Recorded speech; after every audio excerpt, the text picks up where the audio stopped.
এদিকে নারায়ণগঞ্জের সোনারগাঁওয়ে কাঁচপুরে পাটাত্তা এলাকার একটি বাড়িতে গ্যাস লিকেজ থেকে বিস্ফোরণে শিশুসহ একই পরিবারের 4 জন দগ্ধ হয়েছে।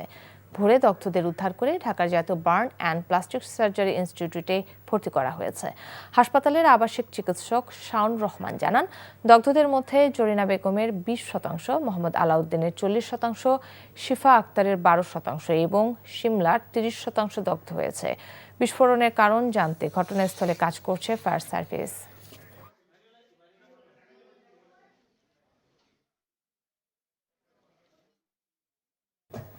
এই মুহূর্তে জাতীয় বার্ন ও প্লাস্টিক সার্জারি ইনস্টিটিউটের সামনে আছেন সহকর্মী আবির আহমেদ। আবির, দগ্ধদের নিয়ে চিকিৎসকরা কি বলছে?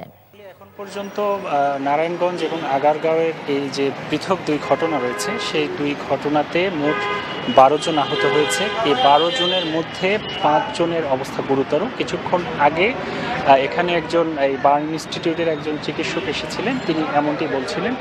এবং এদের মধ্যে সবথেকে বেশি গুরুতর, যার 40% বার্ন হয়েছে, তিনি মূলত নারায়ণগঞ্জে যে 4 জনের দগ্ধ হয়েছিলেন তাদের মধ্যে একজন।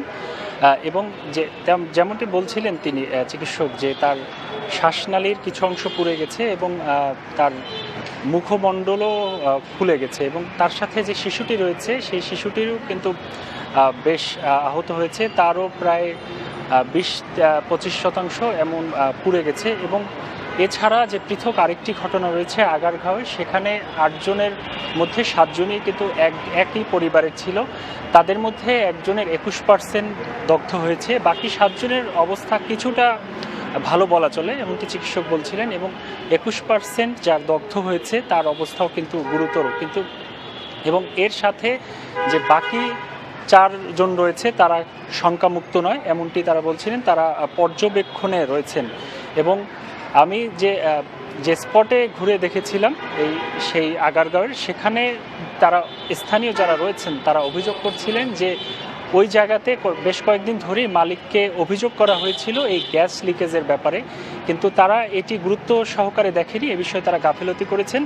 এবং আরেকটি বিষয় জানিয়ে রাখি যে এই মূলত সকালবেলায় সেই পরিবারটির যে মা ছিল, তিনি রান্নাঘরে গিয়েছিলেন এবং তিনি যখনই আগুন ধরাতে যান তখনই সেখানে বিস্ফোরণ ঘটে এবং বিস্ফোরণ ঘটার সাথে সাথে পুরো পরিবার দগ্ধ হয়। এবং স্থানীয়দের যেটি অভিযোগ যে এখন পর্যন্ত এ বিষয়ে কোনো ব্যবস্থা নেওয়া হয়নি, এর আগেও এরকম ঘটনা ঘটার পরেও তারা কোনো এরকম ব্যবস্থা নেয়নি, তারা এমনটি বলছিলেন। কাকলি। দর্শক, জানছিলাম বিস্ফোরণে দগ্ধদের চিকিৎসার খবর।